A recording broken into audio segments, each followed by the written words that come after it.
I'm sure we've all been there over the years where you've been eagerly anticipating the new stadium for your team in Football Manager, only for it to be finally announced with the worst name in the history of the world, and you're now stuck with it for the rest of your save. Well, luckily, there is a way around it. Full credit to this goes to Second Yellow Card, by the way. If you haven't checked him out on YouTube, I'll link to him down below. He dug this out from deep down and hidden on the Sports Interactive forums several years ago. And I'm regurgitating what he told you all on his video years ago. But this is the second time this has happened to me on FM20. And when it happened for the first time, I was just inundated with people saying, Kev, how did you change the name of your stadium? So I thought, as it's happening again, I should probably show you. So that's what this video is. If this video helps you out, please make sure you leave a nice big thumbs on it for me. And if you are new to the channel, drop a subscribe while you're here. I've got lots of Football Manager stuff going on all the time. And if I dare say so myself, it's well worth checking out. But let's jump over into the game so we can see what we need to be doing. This is actually my Twitch save, which I stream 4 nights a week over on Twitch. Monday, Wednesday, Thursday, Sunday nights, 8 PM UK time, twitch.tv/LOLLUJO. We're managing Home FC, the creator club that I managed on YouTube last year. And we have finally, after 8 seasons, got a new stadium, but it's been really unimaginatively called Home Stadium. And that will never do. That needs changing. So we're going to go in and change it.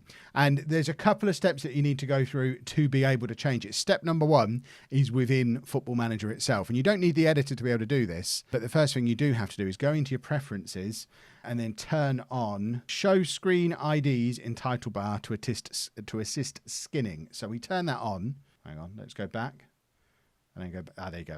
We just need to reload the page. And then we need to make a note of that ID number. It's this one that's at the top of the page, because you're going to need that in a minute after we've closed FM. So you need to either be taking a screenshot, writing it down somewhere, just make a note of that number. And then once you've got the number noted down, you close FM. So you just come out of the game.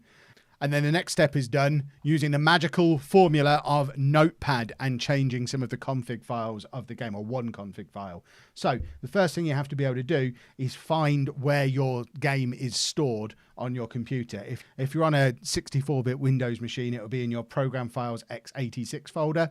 If you're on a Mac, you'll have to Google where it is on a Mac. I've never done this on a Mac. But from there, you go into your Steam folder, which is where I am now, and then Steam Apps, and then from there into Common, Football Manager 2020, because that's the version of the game that we're playing, into your data folder, and then it is database, DB, and then you've got all the different versions of the game, and you need to do this in the version of the game that your save file was created on.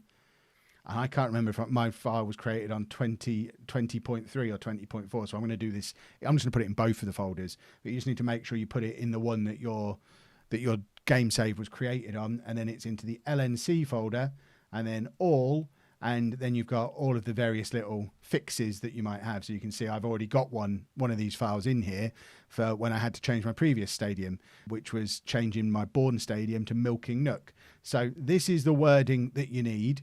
Because I've already got this, I can just change the word. In fact, I wonder if I can just put it all in. Can I just put it all in here and just do it in the same thing? You'd obviously have it in a whole new document, but I'm thinking I can just put that in there, change the stadium ID to match the one of the new ground, and then put the name of the stadium that I want.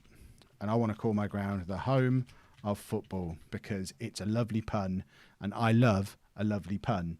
So we now need to make sure we save that into that folder that we just found. So just making sure that we've opened that from the right one. We have. You have to save it as a .lnc file. So it needs to be stadium.lnc like it is at the moment. So save it as a .lnc. It replaces the one we've already got. And then because we want that in both of our versions, so I'm not sure which version I created the game on, we'll just go and put it into this one as well. You can see we've already got the Bourne 1 in 2 as well, because I didn't know where that game was created. So just replace it on there, and then that file, again, renames both grounds. So it renames the Bourne ground to Milking Nook and the home ground to the Home of Football. And then from there, we go back into Football Manager, and it should have changed. So game is loaded back up, and then if we just go back into Club Info, look at Facilities, you can see the name of the ground is changed to the Home of Football. If you go into the game and it hasn't updated, which certainly when I did this for Bourne, I had to do an extra step, which is just go back onto here, and as you're turning off your screen IDs, if you just untick where it says use caching to decrease page loading times, tick reload skin when confirming preferences. If you then confirm that, it will reload all of those config files and make sure that it's changed then. So that's if it doesn't show automatically. This is just an extra step you can go through to make sure that it does update. But when you've done that, just make sure that you then go back into those preferences and turn caching back on, because if you don't, your game will run mega slow, because basically it will have to reload every image file from the source every time it wants to load a screen up in the game, and that will just make your game run super slow. You can see how long it's taking to reload just to do that. But now we've reloaded that, we'll just jump back in here one more time, put caching back on, turn that reload option off, and once again we should be able to go in and see that our ground is now called the home of football. Happy days. If you've got any questions about getting that working in your save, just use the comments section down below, or hit me up over on Twitter, or come into the stream and ask me. Like I say, I stream 4 nights a week, Monday, Wednesday, Thursday, Sunday, twitch.tv/LOLLUJO. Stream from about 8 PM UK time until pretty late. So feel free to come in there and ask me about it as well. Hopefully that video has been helpful. If it has, please make sure you leave a nice big thumbs up. Make sure you subscribe to the channel for all my other Football Manager content. And thank you very much for watching.